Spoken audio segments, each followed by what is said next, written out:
हे सगळे गॅस संपलेले पाहायला मिळत आहेत आणि गॅस मिळत नाहीये, त्यामुळे आता हॉटेल जे आहेत ते बंद ठेवण्याचा निर्णय पुण्यातल्या हॉटेल व्यावसायिकांना घ्यावे लागतात. माझं हॉटेल आज 3 दिवस झालं गॅसमुळे बंद आहे. माझे टेंडर आहे, माझा केटरिंगचा बिझनेस आहे. जे लोकांचे मी पैसे घेतलेले आहेत ॲडव्हान्समध्ये ऑर्डरच्या, ते मी पूर्णतः करू शकत नाही. लोक बोलत आहेत की पैसे घेतलेत आम्हाला ऑर्डर द्या. गॅस अवेलेबल होत आहेत, परंतु ते डबल किमतीला मागतात. जे आज कमर्शियल टाकी 1900 रुपयाला आहे, ते आमच्याकडून 4000 रुपयेची डिमांड केली जाते. जर टेंडर गेलं तर ते आपल्या चुकांमुळे जात आहे आणि याच्यामध्ये आमची बी चूक म्हणता येत नाही, सरकारची चूक म्हणावी लागेल.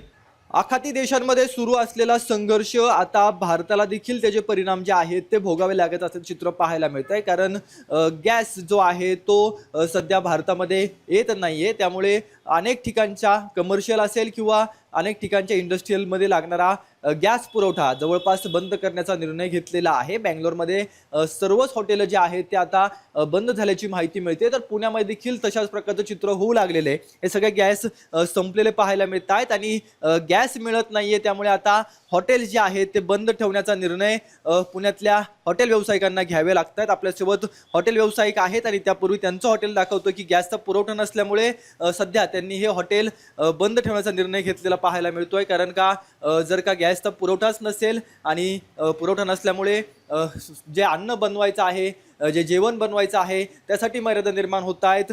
नेमकं काय सांगाल, तुम्ही हॉटेल व्यावसायिक आहात, सगळा कसा फटका तुम्हाला या सगळ्याच्या माध्यमातून गॅसमुळे मिळतोय? नमस्कार, मी वैभव जाधव. माझं नवी पेठ सदाशिवपेठमध्ये हॉटेल आहे. माझं हॉटेल आज 3 दिवस झालं गॅसमुळे बंद आहे. हॉटेल आपण काय अजून 15 दिवस बंद ठेवता येईल, परंतु माझे टेंडर आहे, माझा केटरिंगचा बिझनेस आहे. जे लोकांचे मी पैसे घेतलेले आहेत ॲडव्हान्समध्ये ऑर्डरच्या, ते मी पूर्णतः करू शकत नाही. लोक बोलत आहेत की पैसे घेतलेत आम्हाला ऑर्डर द्या.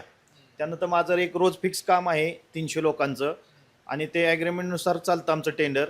तर त्यांना कसं द्यायचं हा आमच्यापुढे खूप मोठा प्रश्न पडला आहे. आमचे कामगार वर्ग सगळा बसून आहे, त्यांना खिशातून पगार द्यावा लागतो आहे आणि कुठेही गेलं आमची फक्त 5-6 दिवस झालं गॅससाठी तनतन चालू आहे आणि वितरकांनी एवढा फुगवटा निर्माण करून ठेवला आहे की आमचे नंबर न उचलणे, हे करणे. त्यानंतर गॅस अवेलेबल होत आहेत, परंतु ते डबल किमतीला मागतात. जे आज कमर्शियल टाकी 1900 रुपयाला आहे, ते आमच्याकडून 4000 रुपयेची डिमांड केली जाते.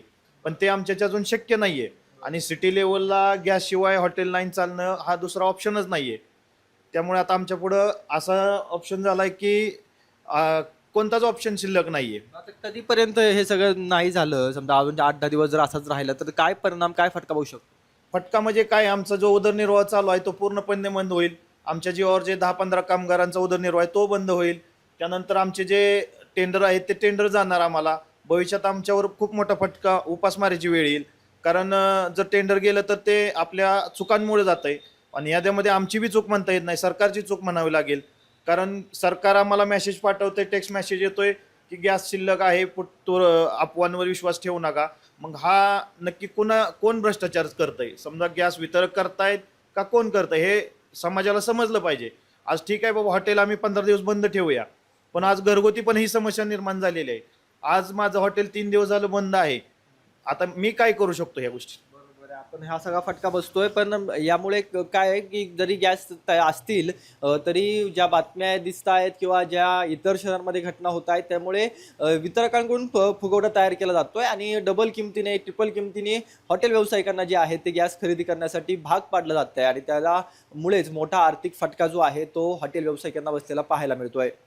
कॅमेरा पर्सन दीप मिश्रासह रोहन कदम, जय महाराष्ट्र न्यूज, पुणे.